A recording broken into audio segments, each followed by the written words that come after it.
I want to encourage you that if you are someone who didn't get impacted, okay, and I dealt with this a few times this week, and maybe you call or text somebody and they run a business and they didn't get back to you. We had a storm that was catastrophically the worst flooding in Tampa's practical history. Now, they said it wasn't as bad as some storm 140 years ago, but guess what we didn't have in Tampa 140 years ago?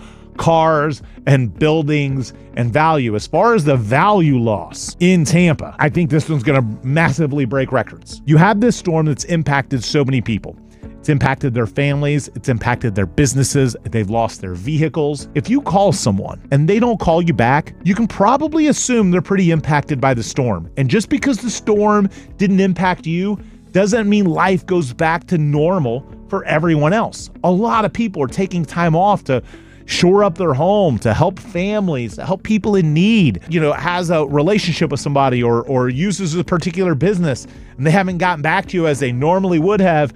Maybe give them some grace, maybe have a little bit of understanding, maybe understand that there's a lot more to this than just you, and that other people are out there like homeless, devastated, lost everything, and your minor inconvenience that you're dealing with in your life that makes you go and blast someone online because they didn't call you back in 24 hours.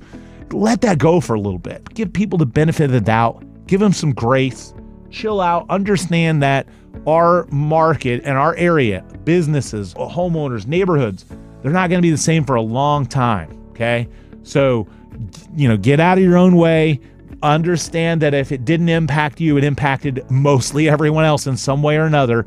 And just expect that things are going to change. What you've been used to happening with a lot of businesses may not be as smooth as it was, especially if they're in a business like mine, for example. Obviously I have a lot of clients that are impacted. I own a lot of real estate. I took days off this week. I had clients call and I took off the whole week to deal with my own personal stuff, my family members that are displaced and homeless, friends and family that needed their houses cleaned out, my own personal property that needed a massive amount of work and clean out.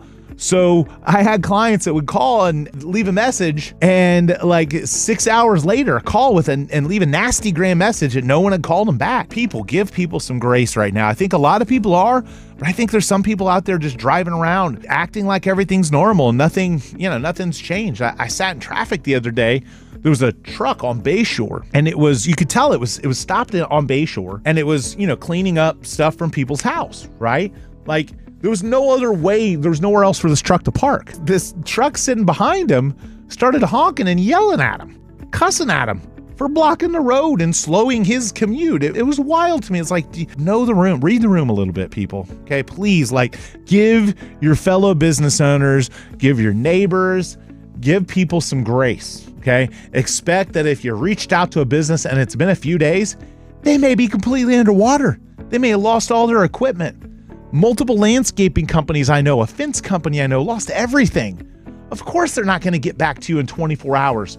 Their lives are completely uprooted. So again, the advice I have to you, please give people some grace right now. Understand if it didn't impact you, that it impacted everyone else. And life is not going to be the same in Tampa. It's not going to be the same for a long time. Neighborhoods are going to look disheveled. Stuff is going to be in the streets. How unhappy I am with some of the stuff I've heard that FEMA's come out with, but FEMA has said that it could be a year before some of the stuff that's out in neighborhoods is picked up. They've taken control of dump sites. So there's just going to be a lot of inconvenience, and just be grateful that you're alive. Be grateful that it didn't hit you the way it hit other people. Extend some grace. Get out and help someone.